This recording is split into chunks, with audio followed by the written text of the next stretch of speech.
സംസ്ഥാനത്തെ ത്രിതല പഞ്ചായത്തുകളിലെ അധ്യക്ഷ സ്ഥാനത്തേക്കുള്ള തെരഞ്ഞെടുപ്പിൽ അടിമുടി നാടകീയ സംഭവങ്ങളും കാലുമാറ്റങ്ങളും അട്ടിമറികളും. തൃശൂർ മറ്റത്തൂർ പഞ്ചായത്തിൽ കോൺഗ്രസ് മെമ്പർമാർ കൂട്ടത്തോടെ പാർട്ടിയിൽ നിന്ന് രാജിവെച്ച് ബിജെപിയുമായി ചേർന്ന് ഭരണത്തിലെത്തി. UDF സ്വതന്ത്രയായി മത്സരിച്ച ടെസി ജോസ് കല്ലറയ്ക്കലാണ് പ്രസിഡന്റ്. മണ്ഡലം കോൺഗ്രസ് കമ്മിറ്റിയോടും സാധാരണക്കാരായ പാർട്ടി പ്രവർത്തകരോടും നേതൃത്വം കാണിച്ച നീതികേടിൽ പ്രതിഷേധിച്ചാണ് രാജിയെന്ന് കത്തിൽ ചൂണ്ടിക്കാട്ടുന്നു. മിനിമോൾ, ശ്രീജ, സുമ ആന്റണി, അക്ഷയ് സന്തോഷ്, ലിൻഡോ പള്ളിപ്പറമ്പൻ, സിജി രാജേഷ്, സിബി പൗലോസ്, നൂർജഹാൻ നവാസ് എന്നിവരാണ് രാജി സമർപ്പിച്ചത്.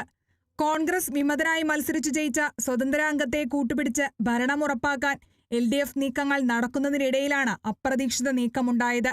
24 അംഗങ്ങളുള്ള പഞ്ചായത്തിൽ LDF 10, UDF 8, BJP 4, സ്വതന്ത്രർ 2 എന്നിങ്ങനെയായിരുന്നു കക്ഷിനില. അതേസമയം കോൺഗ്രസ് മെമ്പർമാർ രാജിവെച്ച സംഭവത്തിൽ 2 നേതാക്കളെ കോൺഗ്രസ് പ്രാഥമിക അംഗത്വത്തിൽ നിന്ന് സസ്പെൻഡ് ചെയ്തു.